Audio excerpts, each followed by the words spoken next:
गीता जी अध्याय नंबर 15 के श्लोक 4 में कहा कि तत्वदर्शी संत की प्राप्ति के उपरांत परमेश्वर के उस परम पद की खोज करनी चाहिए जहाँ जाने के बाद साधक फिर लौटकर संसार में कभी नहीं आते। और जिस परमेश्वर ने सारे ब्रह्मांडों की रचना की है केवल उसी की भक्ति करो। आपका भगवान गीता ज्ञान दाता ये कह रहा है, गीता ज्ञान दाता तो कह रहा है कि उसकी भक्ति करो। वो कौन है मुझे वो बता दो, बस फिर मैं आपके गुरु का चेला।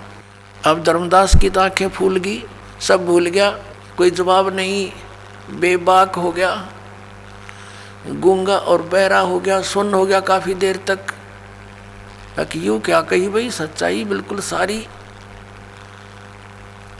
फिर क्या सोचता क्या कहता है, उसने सोचा बात तो बिगड़ गई, क्योंकि मन काल है और सत्य से परिचित होकर भी ये नहीं स्वीकारने देता, ये पक्का जाल है। अब धर्मदास ने विषय बदल दिया, कहने लगा हम वैष्णव साधु हैं, हम जीव हिंसा नहीं करते, हम तो तुम्हारे जैसे शूद्र को निकट भी नहीं बैठने देते, तो क्या बातें बना रहा है, और हम कोई जीव हिंसा नहीं करते। अब उसने देख लिया धर्मदास जी ने कि ये मुसलमान है और ये मांस खाते हैं, तो ये एक ट्योंट कस दिया कि हम जीव हिंसा नहीं करते हैं और हम किसी का बुरा नहीं करते, हम ऐसे ऐसे अपने लागे बढ़ाई करने। अब परमात्मा ने देख लिया काल ना हल्ला इसके अंदर गया नहीं, अंदर ही विद्वान है अभी तो परमात्मा अंतर ध्यान हो गए, एकदम अदृश्य हो गए। जब सामने से अदृश्य हो जा आदमी, कलेजा हिल जा आदमी का दूसरे का, वो एकदम स्तब्ध हो गया, पसीने आ गए धर्मदास जी के। और सोचा अब ये तो कोई फरिश्ता था, कोई देवता था, कोई सिद्ध पुरुष था, और कितनी अच्छी बातें कह रहा था, सारी सच्ची। मतलब बड़ा निकम्मा। देख, हो सकता है भगवान हो, कहते हैं ना जाने परमात्मा किस वेश में आ जाता है। ये पुरानी कहा था पुणात्मा, तो परमात्मा निराकार क्यों करो यार, जब सारे प्रमाण मिलन लग रहे हो, ना जाने किस वेश में कब आ जावे, किस साधु संत के रूप में आ जावे। तो उसने सोचा बात बिगड़ गई सारी है, और यू ज्ञान बतानिया कोई पावे को नहीं कि वो भगवान कौन है जिसकी शरण में जाने के लिए गीता ज्ञान दाता भी कह रहा है। धर्मदास जी को खूब पता था, कोई मंडलेश्वर कोई शंकराचार्य नहीं जानता इस विषय में। अब उसने सोची बड़ी बिगड़ी बात, और भगवान खो दिया हाथ ते। अब सारी रात करवट बदलता रहा, ना भक्ति करने दिल करे, ना सुबह लिपा पोती करी। अब सोची अब क्या करूं, ना उस जोड़ मन आया सुबह उठ के इसे, तो परमात्मा ने उसी समय दिखाया था कि आप कहते हो जीव हिंसा नहीं करता, तेरे लोटे में देख कुछ जल भर के लाया था जिसमें तो नहा का आया था तालाब में, देख तेरे इस लोटे में कितने जीव इसके अंदर हैं जंतु, और तू नहाता है ना, ये रगड़ रगड़ के मार डाले तने, और कहता जीव हिंसा नहीं करता। अब धर्मदास ने सोचा भी इसमें नहाने का भी कोई फायदा को नहीं, या तो कति बात बिगड़ गई। जैसे तैसे उसने स्नान तो किया, कपड़ा छान छून के पानी को, और वक़्त से सोचा रोटी बना और खिसक यहाँ से। अब वो संत मिले नहीं, ये धक्के खाने का कोई फायदा नहीं। उसने वक़्त से उठा, खाना बनाने लगा, लकड़ी कलेक्ट कर रखी थी सामने, उनमें एक मोटी लकड़ी थी, बाकी छोटी सहयोगी लकड़ी लगा के चूल्हा जला दिया, खाना बनाने लगा। और सारी रात बात यही रही है, भगवान एक बार वो महात्मा फिर दिखाई दे, वो महापुरुष फिर मिले, मैं कोई विवाद नहीं करूँगा, बड़े प्यार से ज्ञान पूछूंगा, हे परमात्मा मेरी ये अर्ज अवश्य सुनना प्रभु। ऐसा कहता रहा और साथ में खाना भी बना रहा, भगवान और संत के साथ विवाद से भी पश्चाताप करता रहा। आंखों से आंसू बह रहे थे कि यह कौन बनी मेरे साथ, ये कैसा ज्ञान मुझे सुनाया, किसने सुनाया, कौन था वो। ऐसे खाना बनाते बनाते क्या हुआ, सूर्य उदय हो गया, सुबह सुबह रोशनी सी शीघ्र हो जाती है। उधर से खाना तैयार होने को हुआ, लकड़ी जलती जलती, वह मोटी लकड़ी अंदर से थोथी थी, उसमें चींटियाँ थी, चींटियाँ ब्याई हुई थी, अंडे दे रखे थे, बहुत ढेर सारी थी। जब धर्मदास जी की दृष्टि पड़ी, जब वो केवल 9 इंच की रह रही थी, बाकी जल चुकी थी सारी, तब उसने देखा, अरे तेरे की क्या देखा कि उस ओलो पॉइंट में, यानी उस थोथे स्थान से चींटियां अंडे मुख में लेकर बाहर आ रही हैं, और कुछ थोड़ी सी गीली लकड़ी होती हैं, उनका जलते समय पिछले हिस्से पर कुछ तरल पदार्थ सा उबल रहा होता है, मॉइस्चर उसके अंदर होते हैं, वो बाहर उबल रहे होते हैं, और वो चींटियां आगे तो जल रही हैं, अग्नि से बाहर निकलने की चेष्टा करते हैं तो जल रही हैं, उस उबलते हुए तरल पदार्थ पर गिरती है, लकड़ी के एंड पर वहाँ जल रही है। उसी समय उसने आव देखा ना ताव देखा, अपना लोटे का पानी डाल दिया, लकड़ी बुझा दी, जितना भोजन बना था वो अलग रख दिया, और सोचने लगे आज तो मैंने जुल्म कर दिया, हे भगवान इतना पाप है, कहाँ रखूँगा इसको मेरे भगवान ने, आज तो मैंने जुल्म कर दिया, इतनी चींटियाँ फूंक दी, इनके अंडे बच्चे भी साथ ही जल गए। अब उसने सोचा कि इसका प्रायश्चित करता हूँ अपनी सोच से कि आज आहार नहीं करूँगा, मैं निराहार रहूँगा, मैं भोजन नहीं खाऊँगा, इस भोजन को किसी साधु संत भगत भूखे को खिला दूँगा, इस पाप से मेरा छुटकारा हो जाएगा।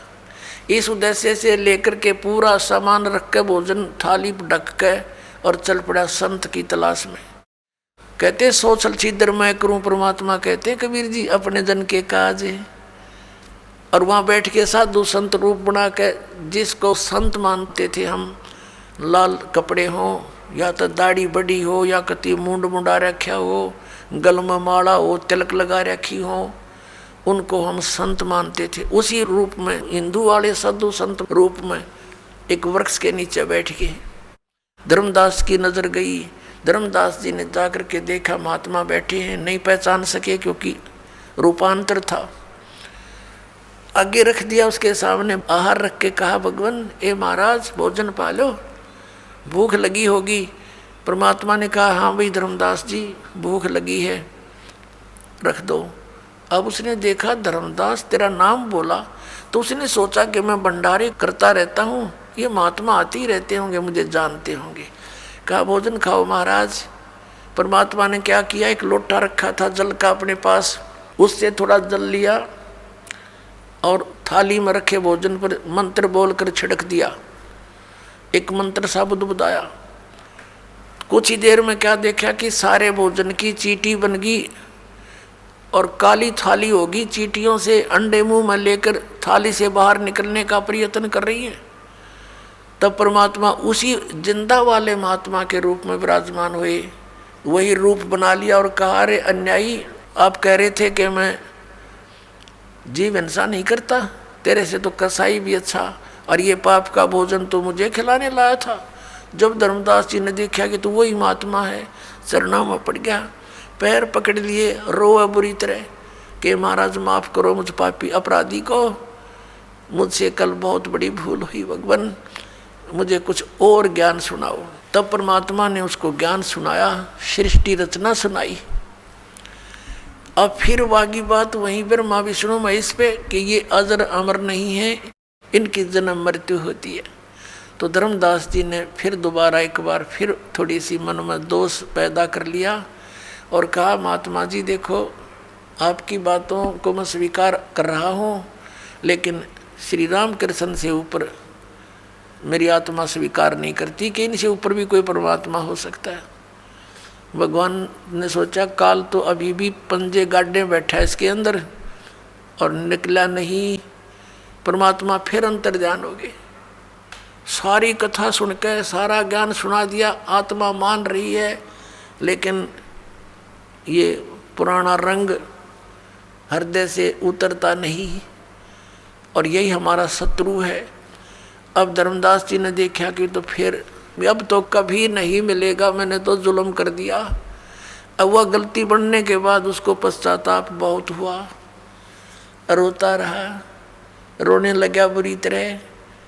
अब ना तो वृंदावन जाने को दिल करा, ना बरसाने को।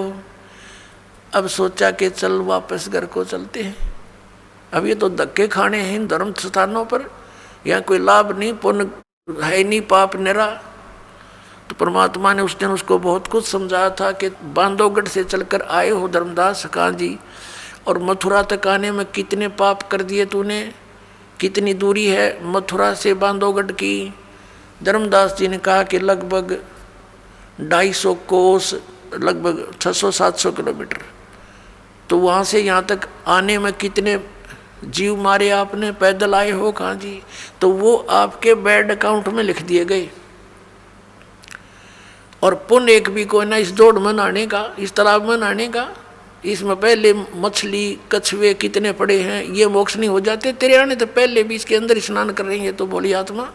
तो इस तरह का बहुत सा ज्ञान परमात्मा ने उसको दिया था। उस आधार से उसका हृदय हट गया कि ये तो सचमुच गलत साधनाएं हैं, यह बात बनी नहीं। अब फिर क्या हुआ, रोता हुआ घर को चल पड़ा। अब उसके विषय में आदरणीय गरीबदास साहिब जी को जो परमात्मा ने ज्ञान दिया उसके आधार से कुछ वाणी सुनाते हैं। दर्जन दे का रूप शैल वृंदावन कीनी, तहाँ मिले धर्मदास करत हैं बहुत अधीनी। बहुरंगी बरियाम कामनी कामी सोई, दर सतगुरु का रूप धनी उतरे हैं लोई। आदरणीय गरीबदास साहिब जी को भी परमात्मा मिले थे गांव छुड़ानी, जिला झज्जर, हरियाणा के अंदर, और उनको भी जिंदा महात्मा के रूप में मिले थे। जब गरीबदास जी 10 वर्ष के थे, अपने ही खेतों में, ये किसान यानी जाट जाति में जन्मे थे गरीबदास साहिब जी, अपने ही खेतों में गौवें चरा रहे थे, 10 वर्ष के थे। और भी बहुत से बड़ी उम्र के पाली गवाले थे। तो वहाँ परमात्मा आए थे सतलोक से चलकर जिंदा महात्मा रूप धारण करके, और उस दिन भी उन्होंने कुंवारी गाय का दूध पिया था। फिर गरीबदास साहिब जी की आत्मा को सतलोक लेकर गए थे, फिर वापस छोड़े थे, उनको चिता पर रख दिया था मरा हुआ जानकर, मृत जानकर। उसके बाद चिता से उठकर चल पड़े थे, अग्नि नहीं लगाई थी तब तक। तो उसके बाद आदरणीय गरीबदास साहिब जी ने आंखों देखा परमात्मा की समर्थता, और फिर उनकी दिव्य दृष्टि परमात्मा ने खोल दी थी। उन्होंने अपने उस परमात्मा से प्राप्त ज्ञान के आधार से फिर परमेश्वर कबीर जी की महिमा को कलम तोड़ बोला। अब जैसे श्री तुलसीदास जी ने श्री रामचंद्र जी की रामायण जो लाखों वर्ष पहले घटना घटी थी, वो सारी चित्रात कर दी अपनी लैंग्वेज में, लोकोक्तियों के माध्यम से, और आज सबको मान्य है वही की वही, और वो सच्चाई है। ऐसे ही गरीबदास साहिब जी ने अपनी दिव्य दृष्टि से देखकर सब पहले जो भी मालिक की लीलाएं हुई थी वो सब लिखवा दी, बोल दी, जो आज दास आपको पढ़कर सुना रहा है। दिव्य दृष्टि का अंतर होता है। दिव्य दृष्टि क्या है, जैसे दूरदर्शी होती है, दूरदर्शी यानी दूरबीन बोलते हैं, उसका रेंज होता है। कोई तो ज़्यादा से ज़्यादा 1 किलोमीटर तक का देख सकती है, एक देख ले 100 किलोमीटर का। तो ऐसे इनमें रेंज का अंतर होता है, अक्षमता का अंतर होता है। ऐसे ही गरीबदास जी की जो दिव्य दृष्टि थी वो बहुत पावर की थी। उन्होंने लाखों वर्ष पहले की और कई अरबों युगों पहले की सृष्टि तक की रचना को एज इट इज सुना दिया जो भगवान ने बताया था। तो क्या कह रहे हैं, अपरमात्मा से परिचित थे ही वो। उन्होंने क्या कहा, बहुरंगी वरियाम कामनी कामी सोई, दर सतगुरु का रूप धनी उतरे हैं लोई। सतगुरु का रूप धर के, एक तत्वदर्शी संत का रूप धारण करके, धनी, धनी माने खुद मालिक, सबके मालिक, धनी माने मालिक, सबके मालिक, वो धनी उतरे हैं लोई। वो परमात्मा कबीर जी आए थे धर्जन दे का रूप शैल वृंदावन कीनी, तहाँ मिले धर्मदास करत हैं बहुत अधीनी। धर्मदास जी बहुत प्यार से बोला करते थे, भगत थे वो। परम उजागर रूप ध्यान बहुरंगी बाना, तहाँ मिले धर्मदास आचार विचार दीवाना। कौन तुम्हारी जात कहाँ से आए स्वामी, पूछे पुरुष कबीर धनी साहब नीकामी।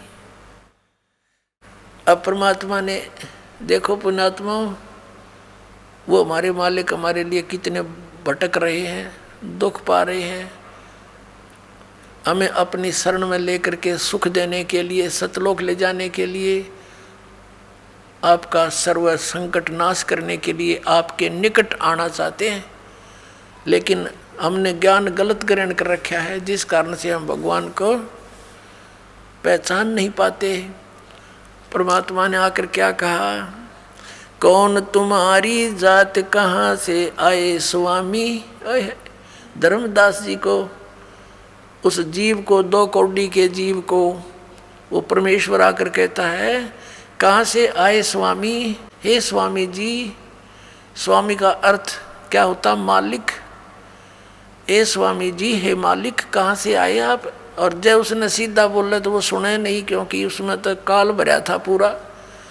तो क्या बोलते हैं परमात्मा, कौन तुम्हारी जात कहाँ से आए स्वामी, पूछे पुरुष कबीर धनी साहेब नीकामी।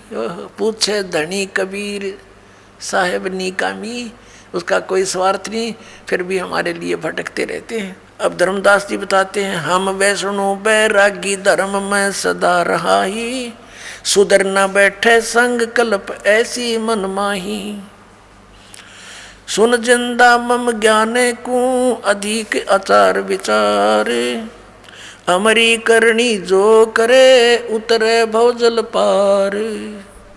श्रीमद् भगवत गीता अध्याय नंबर 4 के श्लोक नंबर 25 से लेकर 30 तक वर्णन किया है कि कोई तो देवताओं की पूजा करता है, कोई केवल सदग्रंथों के स्वाध्याय करके ही करता रहता है, कोई योग आसन ही करता है, कोई अहिंसावादी यानी तीक्ष्ण व्रत धारण करता है, मुंह पर पट्टी बांध कर नंगे पैरों घूमता है, और कोई किसी प्रकार से साधनाएं करता है, कोई हठ योग करता है, घोर तपस्या करता है, और सभी अपनी अपनी साधनाओं को, उपासनाओं को पाप नाश करने वाली मानते, यानी श्रेष्ठ मानते। तो ऐसी धर्मदास जी बताने लगे कि जो हम बतावे ना, ऐसी क्रिया कर ले, उसका मोक्ष हो जाता है, कल्याण हो जाता है, भवसागर से पार हो जाता है। सुन जिंदा मम ज्ञान को, धर्मदास जी कहते हैं, हे जिंदा महात्मा, हे जिंदा सुन मेरे ज्ञान को। अधिक आचार विचारे, हमारी करनी जो करे उतरे भव जल पार।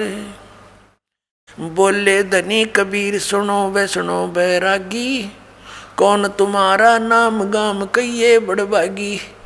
परमात्मा कहते हैं बोले धनी कबीर, वो मालिक कबीर बोले, धनी सबके मालिक, कुल के धनी। बोले धनी कबीर सुनो वैष्णो बैरागी, कौन तुम्हारा नाम गाम कहिए बड़भागी। कौन कौम कुल जात कहाँ को गमन किया है, कौन तुम्हारी रेस किन्हें तुम नाम दिया है। कौन गुरु बनाया आपने, कौन तुम्हारा ज्ञान ध्यान सुमरण है भाई, और कौन पुरुष की सेव कहाँ समाधि लगाई। किस भगवान की सेव माने पूजा करते हो, और कहाँ समाधि लगाते हो तुम। को आसन को गुफा के भर मत रहो सदाई, सालिग सेवन कीन बहुत अति भार उठाई। आपका कोई निश्चित स्थान है, कहीं कोई गुफा में रहते हो, या ऐसे ही रमते राम हो, घूमते फिरते रहते हो, और शालिग्राम आपने ले रखा, बहुत वजन उठा रखा है मूर्ति का। झोली झंडा धूप दीप तुम अधिक आचारी, बोले धनी कबीर भेद कहियो ब्रह्मचारी। हमको पार लंघावे ही परम उजागर रूप, जंद कहे धर्मदास से तुम हो मुक्ति स्वरूप। देख परमात्मा ने कहा कि हमको पार लंघाइयो, हमारा उद्धार करियो, हमें पार करियो। आप तो बहुत अच्छे महात्मा नजर आते हो। हमको पार लंघावे ही परम उजागर रूप, जंद कहे धर्मदास से तुम हो मुक्ति स्वरूप। जिंदा महात्मा के रूप में कहते हैं कि हमारा बेड़ा पार करियो, आप तो बड़े पहुंचे हुए नजर आते हो। अजय नू ना कहें तो परमात्मा वो सुने नहीं, भाग जा उठ के। अब उसको सुनाना भी था, और फिर उसके अंदर का वो मवाद भी निकालना था जो गंध भर रखा था ज्ञान का। अब धर्मदास जी क्या बताते हैं, बांधोगढ़ है गाम नाम धर्मदास कही जय। बांधोगढ़ है गाम नाम धर्मदास कही जय। वैश्य कुली कुल जात सुधर की बात सुनी जय। मेरा वैश्य कुल में मेरी जात है, वैश्य कुल में यानी बाणिया घर में मेरा जन्म है। हम शूद्र से बात नहीं करते, छोटी जाति वालों से दूर रहते, क्योंकि ये ब्राह्मणा की पढ़ाई वो पढ़ रहा था। शरगुण ज्ञान स्वरूप ध्यान सालग की सेवा। मल्लागिरी छिड़कंद संत सब पूजू देवा। 68 तीर्थ नान ध्यान कर कर हम आए। पूज्य सालग राम तिलक गलमाल चढ़ाए। धूप दीप अधिकार आरती करे हमेशा। राम कृष्ण का जाप रटते हैं पूज्य शंकर शेषा। अब अपनी विधि बताने लगा है कि हम क्या क्या करते हैं। 68 तीर्थ पर स्नान करते हैं और राम कृष्ण का जाप जपते हैं। नेम धर्म से नेह सने दुनिया से नाही। हार उड्डम बैराग और की मानू नाही। कहते मुझे तो फाइनल हो रहा है अपनी भक्ति, ओके है। मेरा कति आरूढ़ हूँ अपनी भक्ति पर, जो गुरु जी ने ज्ञान दे रखा मैं और की ना मानूं, मुझे ज्ञान देने की जरूरत नहीं। नेम धर्म से नेह सने दुनिया से नाही। आरूढ़म बैराग और की मानू नाही। सुन जिंदे मम धर्म को वैष्णो रूप हमारे। 68 तीर्थ हम किए है चीना सिरजनहार। के हमने 68 तीर्थ कर लिए मैंने, और दूसरा राउंड लगा रहा हुई मैं, और मैंने भगवान पा लिया। हमने जान रखा भगवान कौन है, श्री राम श्री कृष्ण।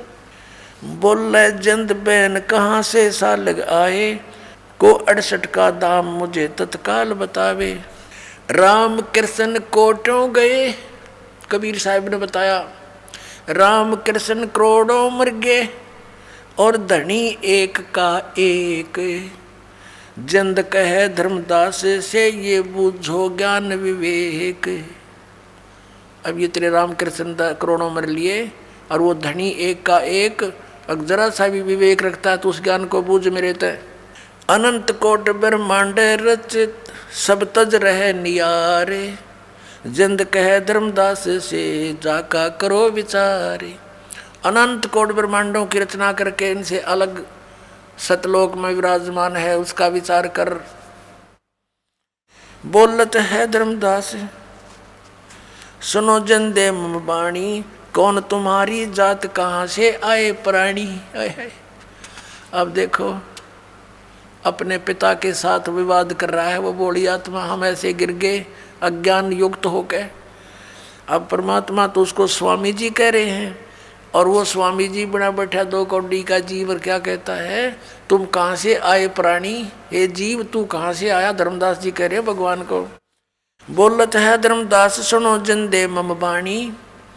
कौन तुम्हारी जात कहाँ से आए प्राणी।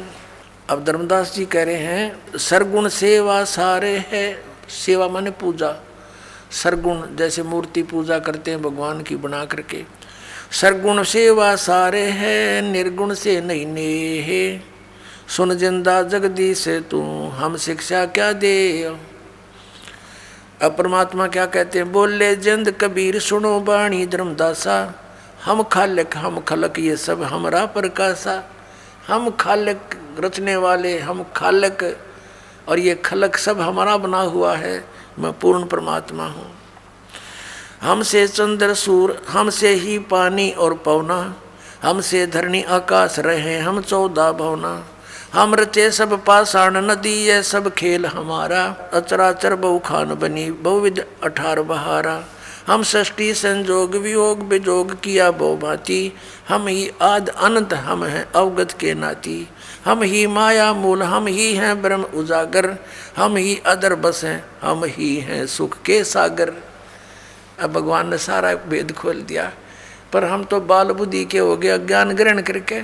परमात्मा सामने बैठे हैं और कह रहे हैं कि सब मैंने रचा है। ये जिन पत्थरों की मूर्ति तू लिए फिरता ये पत्थर पाड़ मैंने रचे हैं, तो हमारी पूजा कर, इनको त्याग दे भाई। हम साहेब सतपुरुष हैं ये सब रूप हमारे। जिंद कहे धर्मदास से हम पूर्ण करता रे। बोलत है धर्मदास सुनो सर्वंगी देवा, और दीक्षित पिंड और प्राण कहो तुम अलख अभेवा। एक तो तू परमात्मा कहता है, तेरे सारा शरीर दिखाई देता है, वो भगवान तो निराकार है। जैसा यो घोट के पहला रखी हमारे से अज्ञान की भांग, उस आधार से कहता है कि तू भगवान कहता अपने आप को, धर्मदास बोल रहा है, और तू तो साकार दिखाई देता है, बोलता है, तेरा खाना खाता है, सब कुछ है। नादबिंद की दे शरीर प्राण तुम्हारे, बोलत है धर्मदास सुनो सर्वंगी देवा। दिखत पिंड और प्राण, तेरा शरीर दिखाई दे, सांस लेता दिखे, और तू कह अपने आप को अलख बेवा। नादबिंद की दे शरीर है प्राण तुम्हारे, तुम बोलत बड़ बात नहीं आवत दिल हमारे। तू बात करे बड़ी बड़ी भगवान कह, पर मेरे जचती नहीं तेरी बात, दिल में नहीं समाती, मेरे गले नहीं उतरती। खान पान स्थान देह में बोलत दीसम, कैसे अलग स्वरूप भेद कहिए जगदीशम। किस प्रकार तू भगवान है मुझे वर्णन कर। बोलत है जिंद अबंध सकल गट साहेब सोई, हम ही राम रहीम करीम पूर्ण करतारा। कबीर साहब कहते हैं हम ही बांधे से तू चढ़े संग पदम 18, हम ही रावण मारा लंक पर करी चढ़ाई, हम ही 10 सिर का मारा देवताओं की बंद छुटाई। अब परमात्मा कहते हैं तुम जिस राम श्री कृष्ण के ऊपर आश्रित हो, जब श्री रामचंद्र जी हार चुके थे, थक चुके थे, रावण मर नहीं रहा था, और जब जीव हार लेता है परम पिता को याद करता है, कोई परम शक्ति है, तो उसके पूर्व संस्कार उस पूर्ण परमात्मा स्वयं जाते हैं और गुप्त रूप में कहते हैं हमने ही रावण मारा था, राम के बस का ना था वो मारना। और समुद्र पर पुल भी राम से नहीं बना था, 3 दिन तक घुटनों पानी में खड़ा होकर के श्री राम प्रार्थना कर रहा था समुद्र से रास्ता दे दे, रास्ता दे दे। उसने रास्ता नहीं दिया, जब मारना चाहा तो समुद्र रूप बाहर आया ब्राह्मण रूप में। फिर उसने बताया था कि आपकी सेना के अंदर नल और नील नाम के 2 संत हैं, उनके हाथों में उनके गुरुदेव द्वारा दी गई शक्ति है, उनके हाथों से पत्थर डूबते नहीं, उनका सहयोग ले लो। उस दिन उस नल और नील में भी अभिमान आ गया था, उन्होंने भगवान को याद ना करके, गुरुदेव को याद ना करके सीधी प्रभुता दिखानी चाहिए थी, वो पत्थर डूब गए थे, उनके हाथों से तरे नहीं थे। तब परमात्मा स्वयं गए थे वहाँ पर, मुनिंदर रूप में आए हुए थे, ऋषि रूप में कबीर जी सतपुरुष। तब रामचंद्र जी ने देखा, नल नील ने कहा कि देखो हमारे गुरु जी आ गए, इन्होंने हमें ये शक्ति दी थी। तब श्री राम ने प्रार्थना की थी संत मुनिंदर ऋषि जी से, परमेश्वर से, कि हे भगवान, हे ऋषि जी, अपने भक्तों को तो अब शक्ति दे सकते हो, आप तो परम शक्ति युक्त हो, कुछ रजा बख्शो। ऐसे ऐसे सारी अपनी कहानी दुख भरी बताई कि ये ऐसे ऐसे हो गया हमारे साथ, समुद्र पर से जाना अनिवार्य है। तब परमात्मा ने कहा, एक सोटी ले रखी थी भगवान ने, एक छड़ी, कहा कि आ जाओ मेरे साथ साथ। एक बहुत बड़े पहाड़ के चारों तरफ रेखा अंकित कर दी कि इसके बीच बीच के पत्थर उठा लो, ये हल्के कर दिए हैं। तब वो पत्थर उठाए गए और फिर वो पुल बनाया गया था। पुण्यात्माओं, सच्चाई से हम कोसों दूर हैं, सच्चाई का हमें पता नहीं। कहते जगत का पेख ना पेखा, धनी का नाम ना लेखा। अब क्या बताते हैं, हम ही रावण मार लंक पर करी चढ़ाई, हम ही 10 सिर मारे देवता की बंद छुटाई, हम ही राम रहीम करीम पूर्ण करतारा, और हम ही बांधे सेतु यानी पुल हमने ही बनाया था, और चढ़े संग पदम 18। बोलत धर्मदास जिंद जननी को थारी, कौन पिता प्रवेश कौन गति रहन अधिकारी, क्यों उतरे कलमा ही कहो सब भेद विचारी, तुम निज पूर्ण ब्रह्म कहाँ अनपान आहारा। कौन तुम्हारा धाम नाम सुमरण क्या कहिए, तुम व्यापक कलमा ही तो कहाँ साहेब रहिए। जिंद कहे धर्मदास सुनो सतगुरु की वाणी, हम ही संत सुजान हम हैं सारंग पाणी। आगे क्या बताया, हम उतरे तुम काज सुन से किया पियाना, शब्द रूप धर देह समझ बाणी सुर ज्ञान।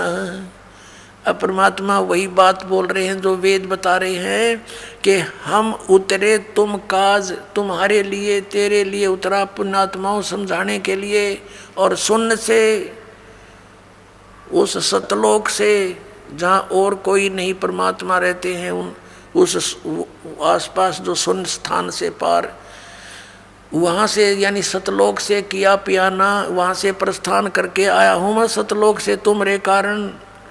हम उतरे, हम अवतरे, हम नीचे आए उतरे, हम उतरे तुम काज सुन से किया पियाना। शब्द रूप धर दे समझ बनी सुर ज्ञाना। निरख परख कर देख नहीं भौतिक हमरे काया। हम उतरे तुम काज नहीं कुछ मोह न माया। अब परमात्मा कहने लगे देख मेरा शरीर टच करके देख, ये तेरे जैसी ये आड़चाम का शरीर नहीं मेरा। जैसे यजुर्वेद अध्याय नंबर 40 के मंत्र नंबर 8 में कहा कि शुक्रम अकायम ऐसनाविरम, वो कबीर मनीषी उस परमात्मा की काया शुक्र से बनी हुई नहीं, माता पिता के योग से नहीं है। ऐसनाविरम अकायम, उसके शरीर के अंदर स्नायु नहीं है, नाड़ी तंत्र नहीं है। तो यहाँ परमात्मा भी कह रहे हैं नहीं नाद नहीं बिंद नहीं पांच तत्व आकारम, मेरा ये पांच तत्व का शरीर आकार नहीं है। गुड़िल्ला ज्ञान अमान हंस उतारूं पारम। नरक परख कर देख नहीं भौतिक हमरे काया। हम उतरे तुम काज मेरे कुछ मोह न माया, कि मैं कोई मोह माया में नहीं हूँ यहाँ पर, न किसी लालच में तेरे पास आया हूँ। और नरक परख कर देख हमारे पंच भौतिक काया नहीं है। गगन सोन में धाम है वो अवगत नगर नरेश। गगन सोन में सबसे टॉप मोस्ट प्लेस पर हमारा धाम है। अगम पंथ कोई जाने नहीं ये खोजत शंकर से हेस। ये तुम्हारे भगवान भी खोज रहे हैं, उसको वहां तक ये पहुंच नहीं पाए। बोलत है धर्मदास सुनो सतगुरु सैलानी। निरख परख से न्यार भेद कहूँ अकल अमानी। परमात्मा कहते हैं ना मैं जन्मू ना मैं रू, ना मैं आऊं न जाही। जन्म मरण का आना जाना मेरे नहीं है। शब्द विहंगम सोने में ना हमरे धूप न छाही। बोले जंद सुनो धर्मदासा हमरे पिंड प्राण निश्वासा। गर्भ योनि में हम नहीं आए मादर पिदर ना जननी जाए। कहते हैं बोले जंद रूप में जिंदा रूप में बैठे भगवान कहते हैं सुनो धर्मदासा हमरे पिंड प्राण नहीं श्वासा। हमारे शरीर में श्वास नहीं है, हमारा तुम्हारे जैसा पिंड नहीं है, शरीर नहीं है। हमारे तुम्हारे जैसा पिंड यानी शरीर नहीं है, प्राण नहीं है, श्वास नहीं है। गर्भ योनि में हम नहीं आए, हम किसी माँ के जन्म नहीं लिया। मादर पिदर ना जननी जाए, हम किसी माता पिता से जन्म नहीं हुआ मेरा। शब्द स्वरूपी रूप हमारा क्या दिखलावे आचार विचारा। अब जैसे धर्मदास ने कहता कि मैं जीव हिंसा नहीं करता, परमात्मा याद दिलाते तुम कितना पाप करते हो दिन भर में। सत्य ब्राह्मण की है हत्या जो चौका तुम देवो नित्ता।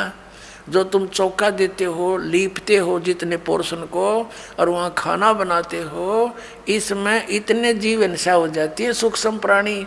जैसे सत्य ब्राह्मण की हत्या कर दियो, इतना पाप तेरे बैड अकाउंट में लिखा जाता है। सत्य ब्राह्मण की है हत्या जो चौका तुम देवो नित्ता। ब्राह्मण से हत्या जो होई जल स्नान करत हो सोई। और 1000 ब्राह्मण की हत्या, इतना पाप लगता। जब तुम इस तालाब में, इस मथुरा के जोड़ में नहाते हो, इसे तीर्थों में मसल कर रगड़ रगड़ के ना जाने कितने जीवों का नाश कर देते हो। अपने साफ जल में नहाओ, घर बैठ के धक्के खाते फिरो ऐसे। ना कोई गीता में लिखा है 68 तीर्थ करना। गीता में लिखा हरे राम हरे कृष्ण सीता राम राधे श्याम मिला दे। गीता जी पढ़ते हो और उसके विपरीत साधना करते हो भगवान के, तुम अपराधी बन गए हो। भगवान का नियम तोड़ दिया है, शास्त्र विधि त्याग कर बनमाना आचरण कर रहे हो। अब धर्मदास सुन हो गया अपने आत्माओं। जब दूसरी बार भगवान अंतर्ध्यान हुए उसके बाद वो रोता हुआ चल पड़ा। अब यहाँ थोड़ी सी जीव हिंसा गिनाते हैं कि सत्य ब्राह्मण की है हत्या जो चौका तुम देव नेता। ब्राह्मण से हत्या जो हुई जल स्नान करत हो सोई। पृथ्वी ऊपर पग जो धारे, करोड़ जीव एक दिन में मारे। तुम सैर सपट्टा करते हो, काम बस जाते हो, यहाँ तीर्थ पर आते हो, एक दिन में करोड़ ब्राह्मण की हत्या कर देते हो। इतने जीव, करोड़ जीव एक दिन में मारे, घूमन फिरन में 1 करोड़ जीव मार देते हो, और वो तुम्हारे बुरे अकाउंट में लिखे जाते हो। और इस तालाब में इस तीर्थ मान का पुण्य तो एक भी को नहीं, क्योंकि गीता में प्रमाण नहीं, तो वो यूजलेस है, वो दंत कथा है। और तुम पाप नरे इकट्ठे कर लिए बहुत गने, तो पुण्यात्मा ये मार्ग ठीक नहीं। फिर क्या बताते हैं, कहते खान पान में दमन प्राणी, कैसे पाओ मुक्त निशानी। तुम कहते हो ना भी हम जीव हिंसा नहीं करते, और रोटी खाते हो, खान पान में भी बनाते समय जीव जले और खाते समय जीव मरे, तो कहते तुम कैसे मोक्ष प्राप्त करोगे इस तरीके से। और जो मंत्र हैं तुम्हारे वो यूजलेस है, वो गीता जी में प्रमाणित नहीं है। अब क्या बताते हैं, अब धर्मदास जी जो परमात्मा अंतर ध्यान हो गए, दूसरी बार फिर बुरी तरह रोए, हे भगवान ये तो बहुत बुरी बनी है परमात्मा। तावा रोवत धर्मनी नागर, कहाँ गए मेरे सुख के सागर। जब परमात्मा अंतर ध्यान हो गए तो फिर रोने लगा धर्मदास। फिर जो परमात्मा ने सारा ज्ञान दिया, तो उसके बाद उसने फिर भी खरपतवार रहा। तीसरी बार जो परमात्मा अंतर ध्यान हुए, तब उसने क्या कहा, धर्म कह सुन जिंद तुम, हम पाए दीदार। गरीबदास नहीं कसर कुछ, उगड़े मोक्ष द्वार। फिर क्या कहता, त्रिदेवन की महिमा अपारम, ये है सर्वलोक करतारम। अब वो अंदर का गंध फिर उछल गया, उसके अंदर भरा हुआ था ज्ञान। क्या कहता, त्रिदेवन की महिमा अपारम, ये है सर्वलोक करतारम। सुन जिंदा क्यों बात बनावे, झूठी कहानी मोहे सुनावे। मैं ना मानू बात तुम्हारी, मैं सेवत हूँ विष्णुनाथ मुरारी। गौरी शंकर गणेश मनाऊं, इनकी सेवा सदा चितलाऊं। जब उसने तीसरी बार ये बकवाद करी, परमात्मा कहते हैं, गरीबदास साहिब जी लिखते हैं, तावाली न बहे निर्वाणी, मगन रूप साहेब सैलानी। कहते हैं फिर परमात्मा तीसरी बार अंतर ध्यान हो गए, छुप गए। तावाली न बहे निर्वाणी और मगन रूप साहेब सैलानी। अब फिर क्या करते हैं, धर्मदास जी वापस चल पड़े घर को। कहते हैं, तावा रोवत धर्मनी नागर, कहाँ गए मेरे सुख के सागर। अब ये मन बकवाद अवश्य कर देता है, वाद विवाद बहुत करता है। जब इसको परमात्मा मिलने के चांस होते हैं, ये अड़ियल घोड़े की तरह अड़ जाता है। और पहले किसी ने जैसी भी लोक वेद दंत कथा सुना रखी है, सहर स्वीकार कर ली, नो बैठ के हाँ सही है। और यहाँ सच्चाई बताई जाती है, यूँ खड़ा हो जाता, कति ऐसे घोड़ा अड़ के खड़ा हो जाता है, नहीं ऐसे कैसे ऐसे कैसे। और जब सारा डंगा इकट्ठा करें फिरे थे, कोई कुछ भी कह देता था, वो स्वीकार्य था, क्योंकि इसको पता लग गया कि यहाँ तो इसका कल्याण हो जाएगा। इसलिए सैकड़ों खरपतवार भर देता है, खुरापात भर देता है, खड़े कर देता है। लेकिन ये समर्थ है परमात्मा, हमारा परमात्मा मालिक है, ये कोई भी शंका इस मन के नहीं छोड़ेगा, आखिर में इसकी देह ही तोड़ेगा। कहते तावाली न बहे निर्वाणी, मगन रूप साहेब सैलानी। तावा रोवत धर्मनी नागर, कहाँ गए मेरे सुख के सागर। फिर रो रहा है और कह रहा, कहाँ गए सुख सागर। भूल लगी जाता हमसे, मैंने बहुत वाद विवाद कर दिया। बेग मिलो कर हूँ अपघाता, मैं ना जीऊँ सुनो विधाता। हम जाने तुम दे स्वरूपा, हमारी बुद्धि अंधगर कूपा। हे परमात्मा, मैंने तो आपके साथ वाद विवाद किया, हमारी बुद्धि तो अंधेरा कुआं है, घेरा कुआं है, जिसमें प्रकाश नाम की चीज़ नहीं। और हमने आपके साथ बहुत विवाद किया, अक्षमा करो मेरे मालिक। बेग मिलो कर हूँ अपघाता, मैं ना जीवूँ सुनो विधाता। हम तो मानुष रूप तुम जाना, सुन सतगुरु का किया पियाना। मैंने तो आपको एक मनुष्य समझा था, अब कहाँ चले गए भगवान, एक बार मुझे बता दो, मैं वहीं आ जाऊँगा। अगम ज्ञान कुछ मोहे सुनाया, मैं नहीं जीऊँ अविगत राया। तुम सतगुरु अवगत अधिकारी, मैं ना जाना लीला थारी। तुम अवगत अवगनासी साईं, फिर मोको कब मिलो गुसाई। कमर कसी धर्मदास से को पूर्व पंथ पयान, गरीबदास रोवत चले बांधोगढ़ अस्थान। कल्प करे और मन में रोवे, दसों दिशा को वो मग जो है। कल्प करे यानी कल्प रहा है, कल्प रहा यानी तड़फ रहा अंदर अंदर, और कल्प करे और मन में रोवे, और दसों दिशा को वो मग जो है। दसों दिशा को देख रहा है, कभी पीछे आगे। भगवान कहीं छुप तो नहीं रहे, यहीं आसपास तो नहीं छुपे बैठे हैं, और मिल जाए तो मेरी बात बन जावे। कल्प करे और मन में रोवे, दसों दिशा को वो मग जो है। चारों तरफ देखे, कहीं ऊपर तो आकाश में तो नहीं है। तो इस तरह वो अपने घर आ जाता है। अब घर पहुंच गया तो उसकी पत्नी बड़ी धार्मिक थी। उसने पूछा कि भगत जी कैसे वापस आ गए, आपने तो अभी बहुत समय लगाना था, आगे आप 15-20 दिन में, 10 दिन में। आपका तो 2-3 महीने का टूर प्रोग्राम था, कई तीर्थों का चक्कर था आपके। और धर्मदास रो रहा है, बोल नहीं पा रहा। ऐसा वियोग हुआ हमसे ती, जैसे निर्धन की लुट जा खेती। इतना दुख हो गया उस पुण्यात्मा को भगवान के भी छोड़ने का और अपनी नादानी का, कि मैंने जुल्म कर दिया वाद विवाद करके, अनमोल रतन हाथ से खो दिया। अब इतना बुरी तरह रो रहा है, जिस बालक के माता पिता दोनों मर जाते हैं, और टक्कर मार मार कर रोता है, जुबान बंद हो जाती है। ऐसी स्थिति में घर पहुंच गया, आंसुओं से सब कमीज भीग गया। उसकी पत्नी ने सोचा भगत जी बोल नहीं रहे, क्या बात है। और इतना शीघ्र आने का कारण उसने स्वयं अपनी बुद्धि से सोचा कि लगता है इनका किसी ने धन लूट लिया। जो पैसा यात्रा में लेकर गए थे खर्च, वो किसी ने जिसका ठग लिया, चोरों ने चोरी कर ली दिखे, और इसलिए रो रहा है। क्योंकि आमनी देवी जो श्री धर्मदास जी की धर्मपत्नी थी, उसको मालूम था कि मैं थोड़ी सी कंजूस हूँ, और भगत जी धर्म में दोनों हाथों से पैसा खर्च करते हैं।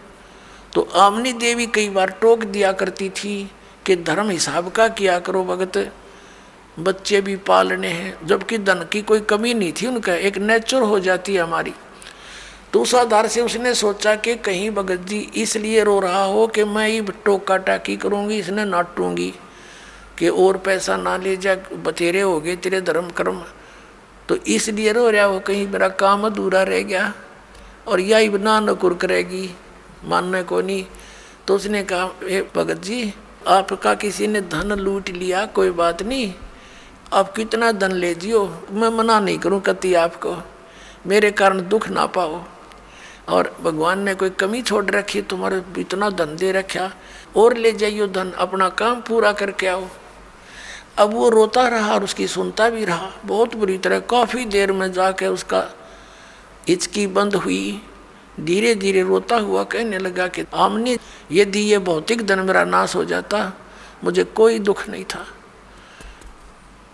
और ले जाता मैं तेरे से प्रार्थना करके, इसका दुख मुझे नहीं था।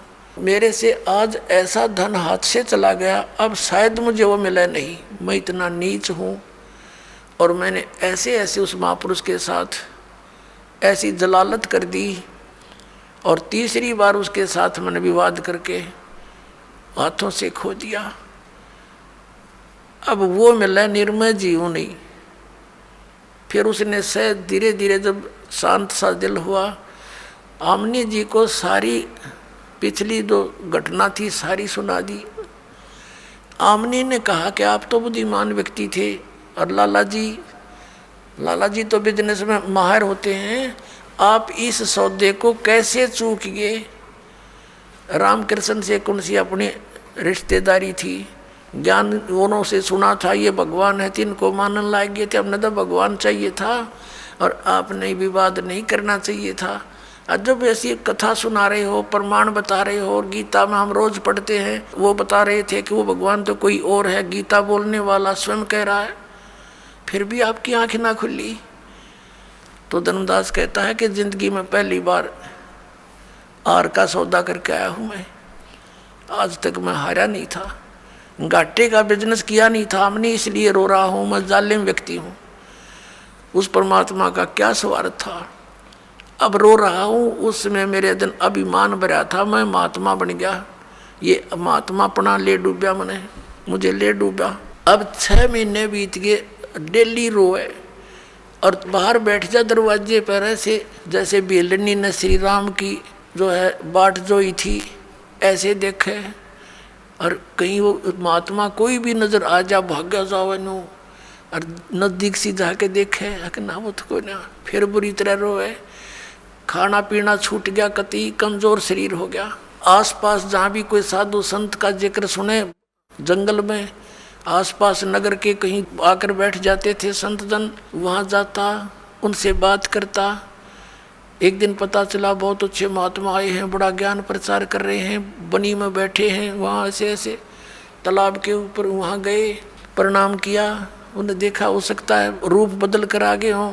उसने पहचान के लिए प्रश्न किया कि ब्रह्मा विष्णु महेश के माता पिता कौन है, क्या ब्रह्मा विष्णु महेश जी की जन्म मृत्यु होती है? तो उस महात्मा ने कहा नहीं, वो तो अजर अमर है, सर्वेश्वर है, महेश्वर है। जान गया कि रॉन्ग नंबर।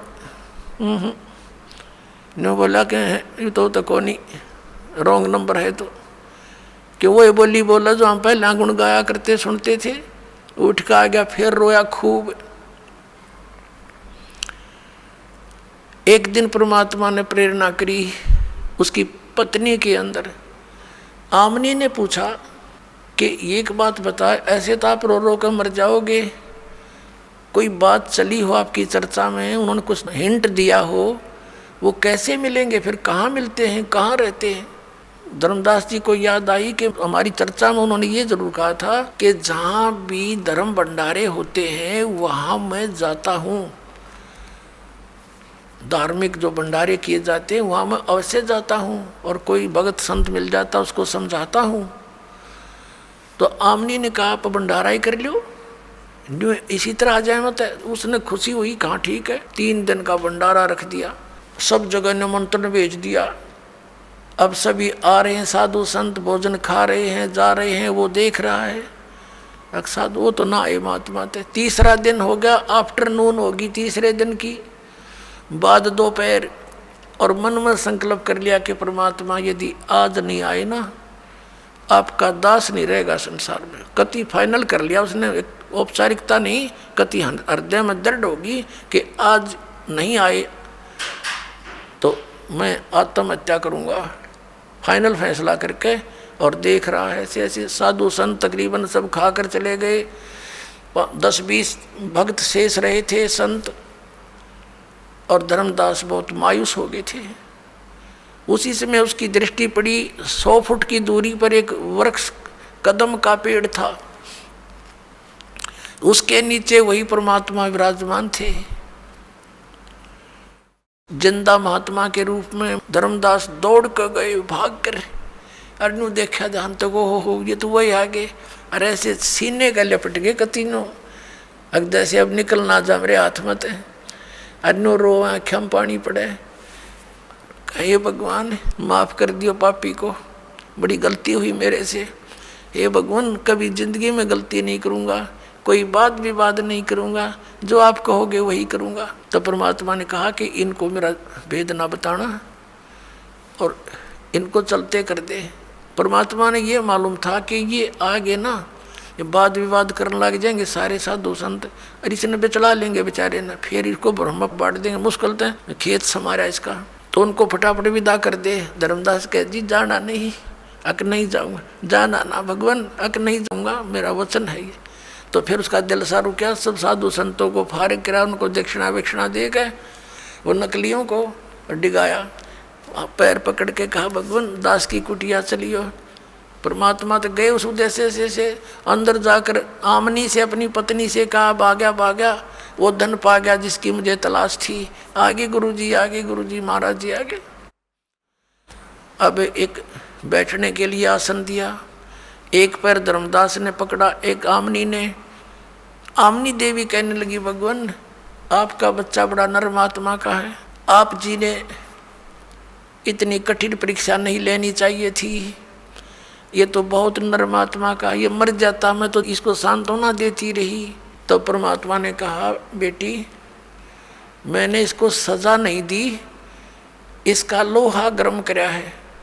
ये पहले वकील पाक रहा था काल का, और अब इसको लोहे को गर्म कर दिया।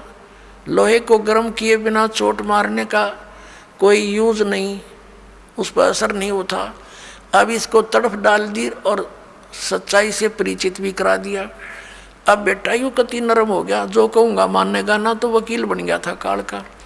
और इसकी रक्षा भी मैंने ही की है बेटा, ना तो मर तो यू उसी दिन जाता, इसकी ऐसी स्थिति हो गई थी। लेकिन इसमें काल घुस रहा था एडी तो लेकर चोटी तक, और ये अज्ञान से ओत प्रोत था। पूरी कथा सुनी, दोनों ने उपदेश लिया। परमात्मा ने कहा भी फिर आऊँगा मैं कभी। उधर से क्या हुआ कि फिर परमात्मा दोबारा गए, ज्ञान सुना। धर्मदास कहने लगा, भगवान आपका लोक कहाँ है, कहाँ से आते हो, कहाँ आपका ठिकाना है, एक बार दास को वो दर्शन करा दो, मैं भी आपसे मिलता रहा करूँगा। परमात्मा ने कहा ठीक है भाई। अब क्या किया, धर्मदास जी की आत्मा को निकाल लिया। धर्मदास जी का शरीर अचेत पड़ा है, श्वास चल रहे हैं, अचेत हो गया, मूर्छित टाइप हो गया, और लेकर चले गए। कुछ देर में आमनी जी ने देखा महात्मा चले गए, और भगत जी अचेत हो गए। उसने आसपास के आपके कुल के लोगों को इकट्ठा किया, रिश्तेदार आने लग गए। 3 दिन बीत गए। उधर से परमात्मा ले गए सतलोक में, देख मेरा यूं से ठिकाना भाई, या तेरे पास आया को नहीं जा।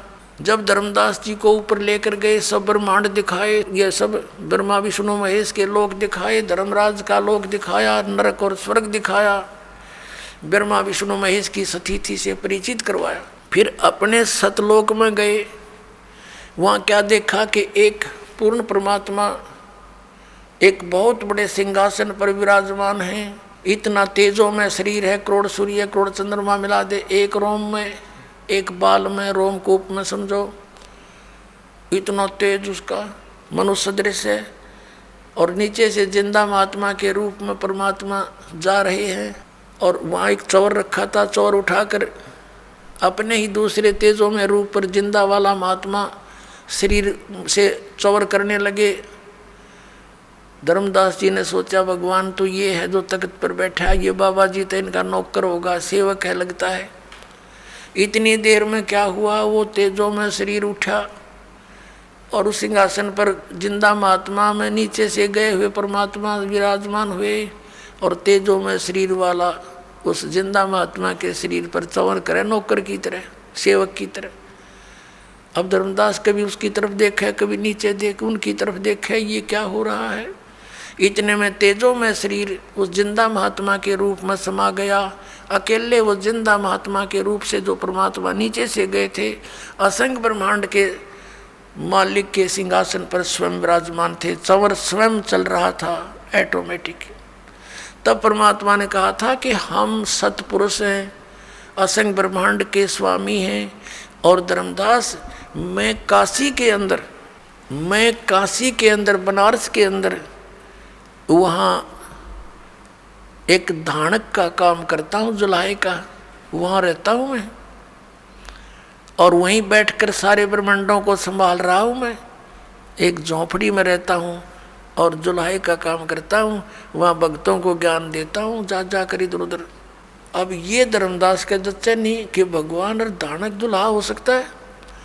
और ये बता के रामानंद जी है ना वो पंडित, उनको भी मैं यही लाया था स्वामी जी को, लेकिन उनसे मैंने कसम खवा रखी है कि आप मुझे अपना शिष्य बनाए रखो, ये गुरु मर्यादा बदल गई तो काल का दाव लग जाएगा। उसको भी यही लाया था मैं और तब छोड़ा था।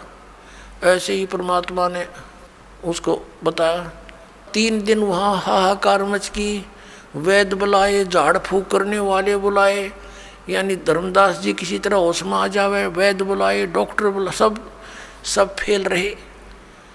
आत्मा थी नहीं, शरीर मालिक की दया से चालू था। अब तीसरे दिन धर्मदास जी आए, वो आत्मा वापस छोड़ दी। एकदम धर्मदास जी उठे और कहा महाराज जी, हे भगवान कहाँ हो आप, हे परमात्मा कहाँ हो आप। अब आमनी कहने लगी कौन, कि कहाँ गए भगवान, मेरे साथ थे, कहाँ गए, कि यहाँ तो है नहीं, 3 दिन से तो बेहोश पड़ा, सारा रिश्तेदार सब इकट्ठे हो रहे। तो उसने देखा सचमुच, और नहीं तो उन्होंने सोचा मैंने सपना आ गया होगा, तब उसका जच्ची रहा तो बात सचमुच है। तो फिर काशी की तरफ प्रस्थान कर दिया और वहाँ जाकर देखा, ओए होए होए, वही परमात्मा जो सचखंड में थे, दो मुझे जिंदा रूप में मिले थे, वहाँ दानक रूप में बैठे, दुल्हाई रूप में, चरणों में पड़ गया, दीक्षाली भगवान सतनाम दे दो। जब उसको सतनाम दिया और सार नाम देकर मोक्ष अधिकारी बनाया। बोलो सतगुरुदेव।